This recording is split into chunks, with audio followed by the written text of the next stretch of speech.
Welcome, everybody, to the B Word. I'm Steve Lee, the lead of Square Crypto, and I'm here today to moderate a discussion about Bitcoin that will span from what makes it special to its relationship with energy, the community ethos, and the future of Bitcoin. I'm joined by three special guests. The first is Cathie Wood, founder, CEO, and CIO of ARK Invest. Next is Elon Musk, techno king of Tesla and chief engineer of SpaceX. And finally, Jack Dorsey, CEO of Square and CEO of Twitter. So we have a lot to talk about today. So let's get to the talk and get right to it. I'm going to start off by asking each of you a question, which is what's shaped and influenced your views on Bitcoin? And let's start with Cathie. Okay, Steve, thank you. Well, the first thing was our focus on disruptive innovation. So starting in 2011, Brett Winton, our director of research, who I know will be on the program later, he started talking about this thing called Bitcoin at the time. And it was a curiosity as we were doing our brainstorms in research. But as we learned more about this open source ecosystem, that might fulfill the role of the payment system that the internet neglected to build into the system, not expecting commerce. We thought, this might be something. And then I became even more interested when I realized that my economics would come into play as well here. And Art Laffer, my mentor from USC, and a monetary scholar. In 2014, I asked him if he would collaborate on a paper on Bitcoin. And he was a bit of a naysayer at first, but agreed to read the paper. He read the paper, tore it up, and from an economics point of view, really wanted to understand this. And he said, I think you got something here. This is a rules-based monetary system. I've been waiting for this for my entire career. So the combination of disruptive innovation generally, economics on top of that, and the huge misunderstanding out there as to what this is, that was intriguing and launched our research effort. Thank you. Elon, what's influenced your views on Bitcoin? Well, I've thought about money for quite a while, obviously since the PayPal days. And then the companies that preceded that, X.com, which I created, and Confinity, which Peter Thiel, Max Levchin, Luke Howry, and others created. When we combined the companies and made PayPal. So I've been thinking about money for a long time. And really, it's best to think of money as an information system, primarily an information system for labor allocation. For practical purposes, it exists in a series of heterogeneous databases, like very different databases in bank mainframes around the world. It moves quite slowly in reality. It seems to move fast sometimes, and it does with PayPal, which is real time. But the vast majority of the systems out there are batch processing. So the actual reconciliation may take 1 to 5 business days, sometimes longer. And you have the ACH system, which is ancient and still in operation, which allows transfers effectively like a check would be an ACH transfer, but it's not secure. And you've got the credit card systems, which are also not secure. It would be like handing your username and password to a stranger in a restaurant if you buy a meal. So there's definitely an opportunity for something that is better from an information theory standpoint. So and there you can think of it like data on a network. I think is the way to view it. What has the most throughput? What has the least error? What drops the fewest packets? Fraud, for example, being a source of error, and government interference in currencies being a source of error. But it's fundamentally an information system. So I think it makes sense to support something that improves the quality of information with which we conduct the economy. And Bitcoin is a candidate for that. It does, I think, some things Well, and it's obviously it's evolving, and there are additional things like Lightning being done on top of Bitcoin. But Bitcoin per se is mostly solving for scarcity, or rather solving for essentially having no throat to choke, decentralized.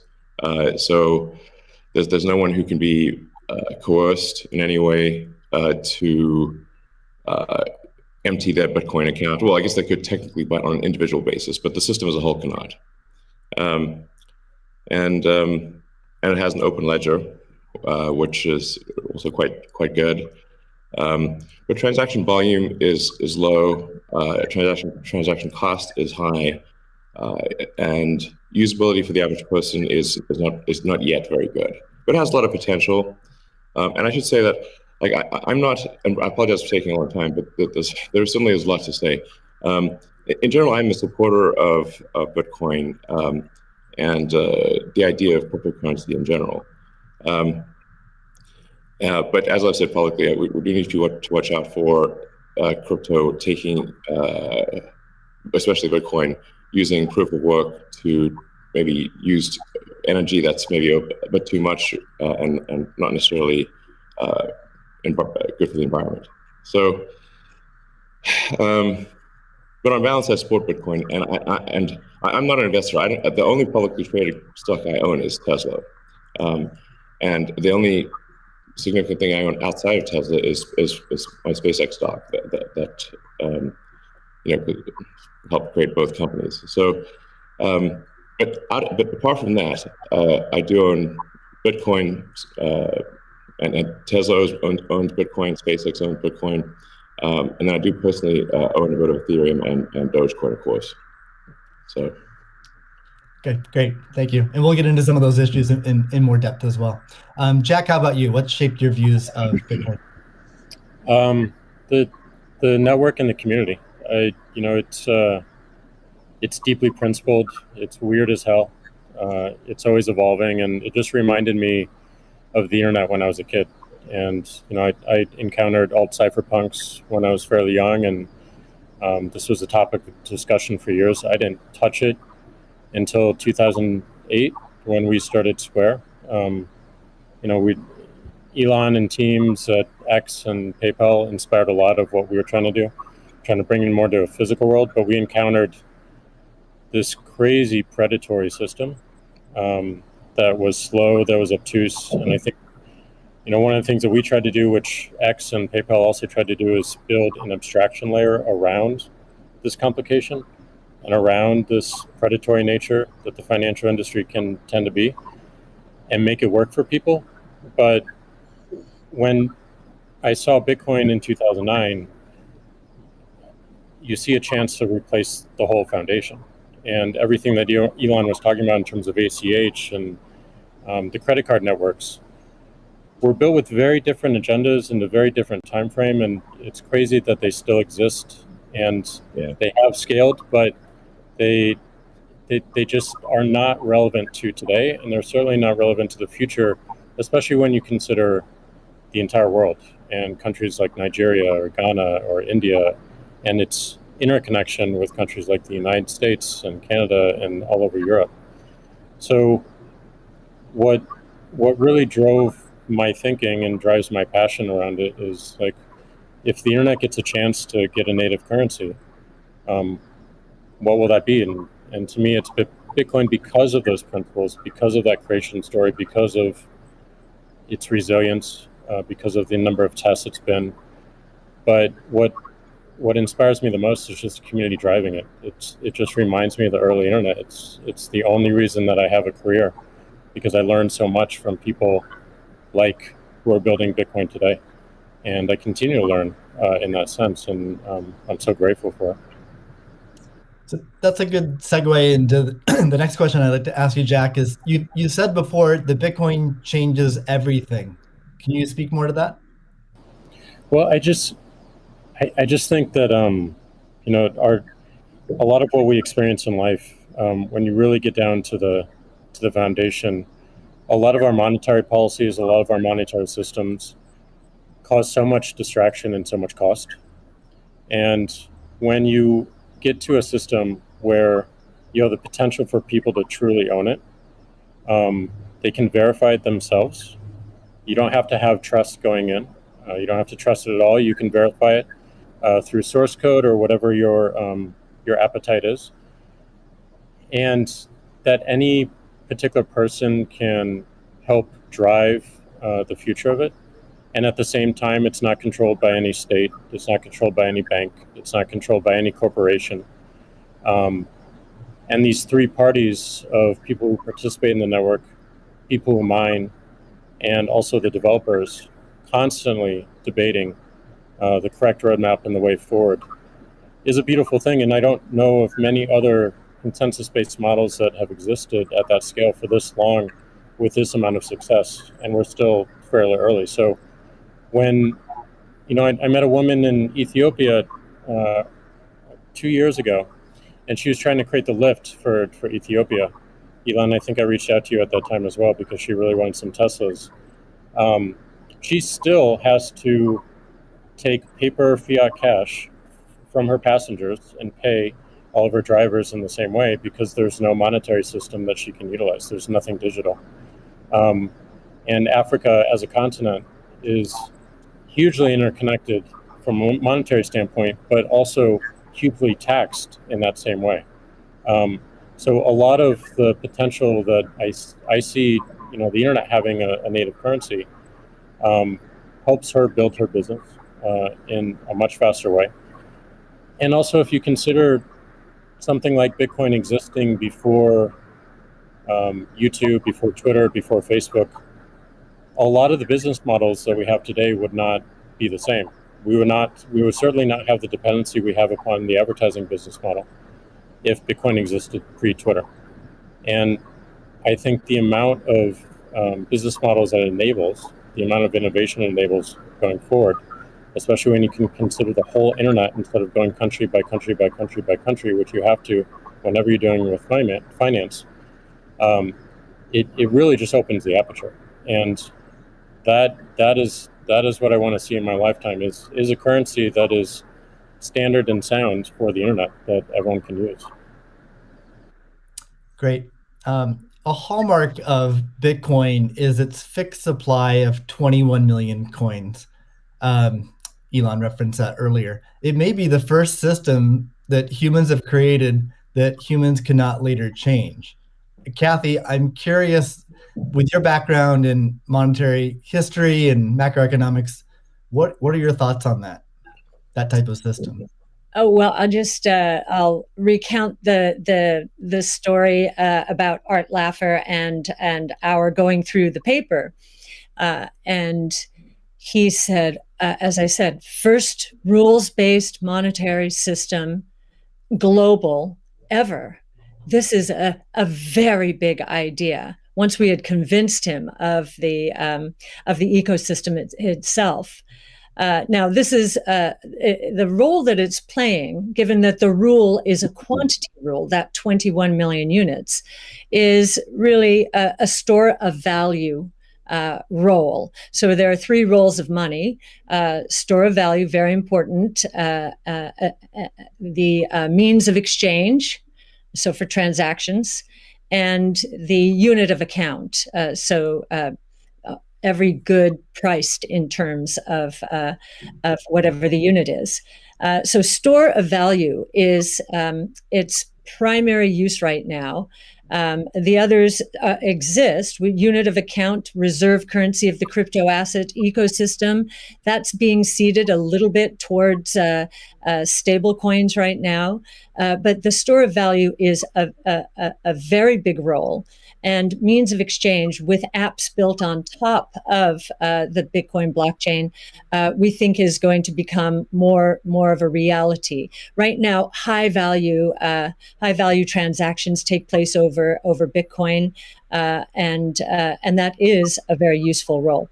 So we look at those, and I remember saying to Art, "How big could this be?" And he said, "Well, how big is the U.S. monetary base?" Well, today it's $8 trillion. $8 trillion. At the time we were talking, it was $4 trillion. So we've gone through another crisis since then. And so the store of value, this idea that purchasing power will go up over time if demand rises relative to supply ultimately fixed at 21 million units. That's a very good thing. Purchasing power going up globally around the world. And this idea that it's a hedge against confiscation of wealth. And that can take place in a myriad of ways. But inflation, and especially hyperinflation in emerging markets, is the primary way. Talk about destroying purchasing power. So that's a very big idea. And I'll also mention deflation. In some ways, it's a hedge against deflation. I know some people are confused that we at ARC think that we're in a deflationary environment here in the United States. If that is true, the odds of a hyperinflation in the rest of the world, especially in emerging markets, is also true. So, but this deflation, and we learned from 0809, there's counterparty risk associated with deflation. And I think Bitcoin would be a hedge against that eventuality as well. So it's a very big idea. Right. I suspect among us, there's not a lot of debate about Bitcoin's potential as a store of value. But Jack, you referenced earlier it being or becoming the native currency of the internet. Can you speak more to that, and also how it relates to maybe how institutions think about it? Yeah, I mean, like just simple example. If I happen to be in Ghana and my family is in Nigeria, currently I can take anywhere from and I need to send money back, anywhere from 10 to 30% off the top just to send that money back. Whereas if you just focus on the worldwide remittance problem, Bitcoin solves so many of those problems today instantly without having to go through any intermediaries or any slowness or complicated systems that a corporation or a state created. So I think having sound money with that is separate from the state is the idea. Having it completely verifiable by everyone, including the state, including corporations, including individuals, including developers who want to build on top of it, is quite powerful, and that's what keeps it secure and strong. And I think that's we need more of that, which is why this one of the reasons why this conversation is so important is as entities come into the space, it's not just buying an asset and holding on to an asset and treating it as an investment. There's something special that created this, and something precious and something very unique, which has to be protected, and we need to do whatever we can to help that thrive as well.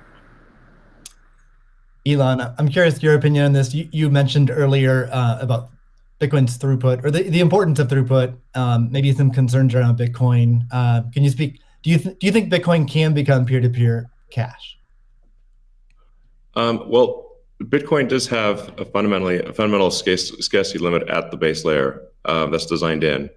That doesn't mean you can't have some layer 2 system in theory like Lightning. And I understand Lightning is doing well in some small countries.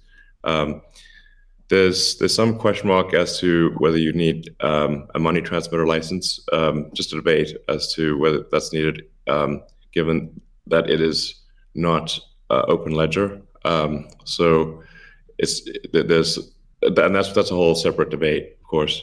But Bitcoin by itself simply cannot scale to be the monetary system for the world at base layer. But with a second layer, this is possible depending upon how that second layer is implemented.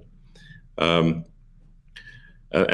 part of why I think there may be some merit to something that may seem silly, like Ethereum, like Dogecoin. I think Ethereum also, like I said, the three things I own outside of SpaceX and Tesla, and obviously it's a Neuralink and Boring Company, but of any significance are Bitcoin by far, and then some Ethereum and some Doge. So if the price of Bitcoin goes down, I lose money. I'm not sort of I might pump, but I don't dump. it's not a case of I definitely do not believe in in getting the price high and selling or anything like that. And I would like to see Bitcoin succeed. I think there's some merit to this is not a slam on Bitcoin. There's some merit to considering something that has higher max transaction rates and a lower transaction cost, and kind of seeing how far you could take a single layer network where the exchanges act as a de facto second layer. I think you can probably take that further than people realize, and as bandwidth increases over time, latency decreases. SpaceX's Starlink is actually playing a role in this, and I think long term people will probably have, access to worldwide access to gigabit level connectivity at low latency, and so at low cost. And so then, your base layer could do a lot of transactions if you take that into account. Yeah, but like I said, Bitcoin with a layer 2 system, so they could scale to do a vast number of transactions. Same goes for Ethereum. Question about the scaling at the layer 1. The concern from the past 5 years of debate in the Bitcoin community is that would sacrifice too much decentralization and hurt the censorship-resistant properties of Bitcoin. I'm curious if what are your thoughts on that? Are you sensitive to that? And are you concerned about losing some of the special properties of Bitcoin or another cryptocurrency by scaling at layer 1? Yeah, I mean, these things are helpful to use the physics tools of thinking and say, scale up, scale down, and see if it still makes sense. So if scaling up the transaction block doesn't make sense, why don't you scale it down? And have it be, so that somebody, with a laptop from 2008 can still run a Bitcoin node. Why not slow it down? Oh, you want to slow it down? Well, maybe you're at the wrong number then. there's actually there's members in the community that do want to slow it down, but I understand your point. It's silly. The reality is the average person is not going to run a Bitcoin node. So this is and Bitcoin, it was a lot of clever ideas, but these parameters were set, I don't know, in 2008 or something, maybe 2009. And there's been some improvements since then, but not a lot. So, it's sort of like there was still in 2008 there was still a non-trivial number of people on modems. So, now it is quite common to get 100 megabit connection just for a house. Some houses have gigabit connections. So, and that trend is obviously in the direction of higher bandwidth and lower latency. And if somebody else doesn't do it, Starlink certainly will. So I have high confidence that you will be able to maintain a decentralized finance system while still having a much bigger blockchain, aka ASCII text ledger, a hash ledger. You can make the hash ledger bigger without suffering from decentralization as the average connectivity improves, obviously. One idea would be to to put a Bitcoin full node in Starlink terminals. That way more people would be running it. Actually, I have run this by the team at one point. I had this idea, which is kind of off the wall, but let's say you need a little space heater. And normally your space heater would just be pure entropy. But what if that space heater was also a Bitcoin, Ethereum, Doge mining node? Pick your currency. And so then you'd be heated up, and you would also mine your crypto and have connectivity in one. I love that idea. Yeah, I mean, better than running a space heater. Absolutely. Are there any other So you're drawn to Dogecoin a little bit. Are there any other gaps in Bitcoin that you see that cause you to be drawn towards Dogecoin? Oh, I think, I mean, I think there's a, Doge has the Doge community. I think is somewhat irreverent, obviously, and has great memes and loves dogs, and I love dogs and memes, and it doesn't take itself too seriously, and I think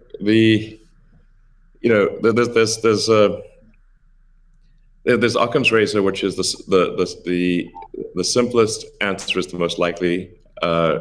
It's a summary of Occam's razor. The simplest answer is the most likely one. Then there's a friend of mine came up with a variant on that the most ironic outcome is the most likely one. And then I have a variant on that, which is the most entertaining outcome is the most likely one. So if that is true, then the most ironic and entertaining outcome would be that the cryptocurrency that was started as a joke to make fun of cryptocurrencies ends up being the leading cryptocurrency. That would be the most ironic outcome. Jack, what are your thoughts on that? Is Bitcoin resilient enough to overcome that? I think it's resilient, but also I think you find, I mean, that's what attracts me to Bitcoin in the first place is the irreverence. A lot of that just brings it forward, and at first go it makes it a little bit inaccessible, but as people get into it, it makes it more accessible and more spreadable. And I absolutely think the resilience is there. I think it's important to have fun as well. And anyway folks can express themselves. I think that goes back to the main idea of how do we create a native currency for the internet? Anything that goes towards that path, that's whatever wackiness or fun we can have along the way. That's going to make it a lot more enjoyable, and it's going to make a lot more people want to use it. I'd also point out there's nothing stopping someone from creating a Bitcoin wallet that's fun and has memes, has dogs. That's possible as well. Great. Let's move on. Right now at this point. Let's move on to the next topic, which is Bitcoin and energy. It's a really hot topic that lots of people are talking about. Let's start with Elon. You've been vocal on this. You've said that. I mean, you said many things about it. You've also said that Tesla will resume payments in Bitcoin payments if the renewable energy is approximately 50% and sort of looks like it's on a positive future trend. What do you think the state of things are with respect to that? Yeah, so I do think that there appears to be a positive trend in the energy usage of Bitcoin. Actually, part of this is due to the drop in Bitcoin price. I mean, what I observed, or what I thought I was seeing, there may be some disagreements on this, but from when Tesla announced that it had acquired Bitcoin and was doing Bitcoin transactions, there was a massive run-up in the Bitcoin price, and also a massive increase in the amount of energy used to mine Bitcoin. And I think I understand renewable energy quite a bit. I mean, Tesla does solar and interacts with a lot of wind generation through our mega pack, because basically you need to store energy from wind and from solar. So we're pretty plugged into the renewable energy industry, and there was just no way that you could basically double or triple the amount of energy in such a short period of time with renewables. You could shovel coal that fast, and so I was like, look, this is too sketchy. Tesla's mission is accelerating the advent of sustainable energy. We can't be the company that does that and also not do appropriate diligence on the energy usage of Bitcoin. So all I did was I said, look, we're going to suspend Bitcoin transactions for now. We're not selling any Bitcoin, nor am I selling anything personally, nor is SpaceX selling any Bitcoin. Again, I want to emphasize SpaceX, Tesla, and I own Bitcoin. I also own a little bit of Ethereum and Doge, but the companies just own Bitcoin, and the Bitcoin that I own is worth much more than the Ethereum or Doge. So clearly, if I'm if these actions negatively affect me financially, if I was purely financially motivated, then I would not express this reticence about Bitcoin energy usage. Now, it looks like Bitcoin is shifting a lot more towards renewables, and a bunch of the heavy-duty coal plants that were being used, unequivocally being used, this is not a question mark, have been shut down, especially in China. So I think it's probably, we want to do a little bit more diligence to confirm confirm that the percentage of renewable energy usage is most likely sort of at or above 50%, and that there is a trend towards increasing that number, and if so, then Tesla will resume accepting Bitcoin. So I think we want to just do a little bit more diligence, and I think, but most likely the answer is that Tesla would resume accepting Bitcoin, most likely.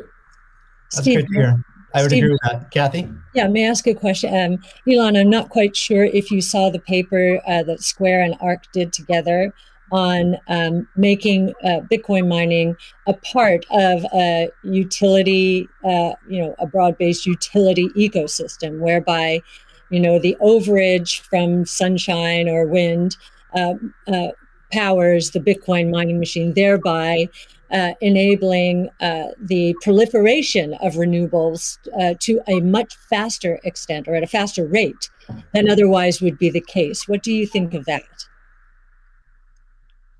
Well, the problem is that in order to operate so-called mining or hashing rigs, in order to operate a bunch of hashing rigs, effectively, you have to run them 24/7, which means you need base load. You can do that with solar and wind plus battery, but if you only did it based on solar wind overage, your hashing rig utilization would be much less. So you'd be at a disadvantage. Sure, hydro or geothermal are great as renewable means. I'm also pro nuclear. I think modern nuclear power plants are safe, contrary to what people may think. I really think it's possible to make very, very extremely safe nuclear. I'm talking about fission. You don't need fusion. And then, of course, fusion. You just got that big fusion reactor in the sky called the sun. It comes up every day. But I think a combination of solar and wind plus stationary storage will get you that base load, so you can run hashing 24/7. Jack, I'm curious. You've stated that Bitcoin incentivizes renewable energy. That's what we're talking about now. Do you have any additional thoughts on that? Yeah, I mean, everything that Elon said and Kathy mentioned, but it's also incentivizing a lot of innovation in just energy space, and just like looking at unused energy. There's a company called Great American Mining that caps the methane flares on oil fields to power their rigs. And you just imagine, and you mentioned nuclear, Elon, as well, and just imagine all the unused energy that is just being wasted every single day. And being able to get that energy and converting it into a secure, sound money system for the planet feels like a worthy trade-off. And that's the sort of incentive that I think is most powerful, is like, how do we reuse what is being currently just dumped on the ground and wasted and not considered, and how do we do that at scale? And I think that's a bigger conversation that I think is missing. But I agree with everything that Elon has said, and also the paper we put forth. I'm curious if any of you have thoughts on how the industry what